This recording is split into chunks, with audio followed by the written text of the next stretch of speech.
نوری پارێزگای سلێمانی 1900 کەس دووچاری نەخۆشی شێرپەنجە بوون و نەخۆشخانەی هیوا ساڵانە بۆ کڕینی کەلوپەلی پزیشکی و پێداویستیەکانی چارەسەر پێویستی بە 80 ملیۆن دۆلارە. بەپێی ئامارێکی بەڕێوەبەرایەتی تەندروستی لە ساڵی 2016دا لە سنووری پارێزگاکانی سلێمانی 1900 کەس دووچاری نەخۆشی شێرپەنجە بوون. بەڕێوەبەرایەتی نەخۆشخانەی هیوا تایبەت بەو نەخۆشیەش دەڵێ زۆرترین شێرپەنجەی مەمک بووە لە ئەفرەتان، لە پیاوانیشدا شێرپەنجەی پرۆستات لە پلەی یەکەمدایە.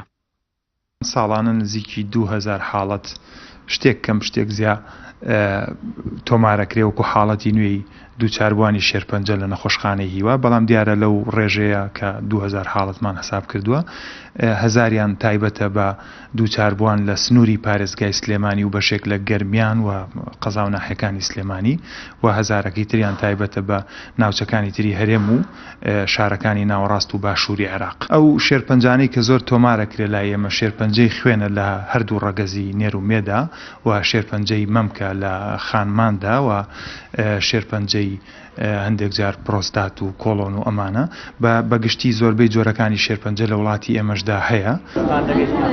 نەخۆشخانەی هیوا ساڵانە بۆ کڕینی کەلوپەلی پزیشکی و پێداویستیەکانی پێویستی بە 80 ملیۆن دۆلارە. بۆ دابینکردنی ئەو بڕەپارەیەش سەرمایەدار و خێرخوازەکان دەستبارگری نەخۆشخانەکە بوون. لە ڕێگای سندوقەکانی هیواشەوە کە لە زۆر جێگەدانراون کۆمەکەکان کۆ دەکرێنەوە. خانمێکی خاوەن پێداویستی تایبەتیش لەگەڵ کۆمەڵێک لە هاوڕێکانی لە ڕێگەی پرۆژەیەکی فرۆشتنی کتێبەوە داهات بۆ نەخۆشخانەکە کۆ دەکاتەوە و دەڵێن دەیانەوێت هیچ نەبێت بتوانن هیوایەک بە توشبوانی شێرپەنجە ببەخشن. من کە خۆم خاوەن پێداویستی تایبەت بووم، هەستم زیاتر بەم بەرپرسیارەتیە کرد کە هاوکاری توشبوانی شێرپەنجە بکەم. جا لەم ڕێگەیەوە هەم ئامانجی بە کولتورکردنی خوێندنەوەمان هەبوو و هەم کۆکردنەوەی داهاتێکمان مەبەست بوو بۆ توشبوانی شێرپەنجە. پرۆژەی گەڕاندنەوەی هیواکە لە 23/12/2016 دەستی پێکرد. پرۆژەکەمان پێگاتووە لە کتێبفرۆشی بە شێوەیەکی گەڕۆک بۆ ماوەی 15 ڕۆژ بەردەوام بوو. ئێستا لێرین بە مەبەستی گەڕاندنەوەی داهاتی کتێبفرۆشیەکەمان بۆ توشبوانی شێرپەنجە کە بریتیە لە بڕی 3,545,000 عێراقی کە بۆ مەبەستی دەرمان بۆ توشبوانی شێرپەنجە بەکاردێنرێت لێ.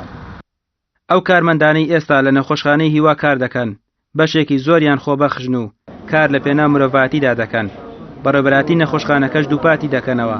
پێویستیان بە هاوکاری زۆر زیاتر هەیە لەلایەنەکانی مادی و مرۆییەوە تا بتوانن لایەنی کەمی خزمەت پێشکەش بە توشبوانی شێرپەنجە بکەن. ڕامیە ڕوسمان، کەناڵی ئاسمانی پێام، سلێمانی.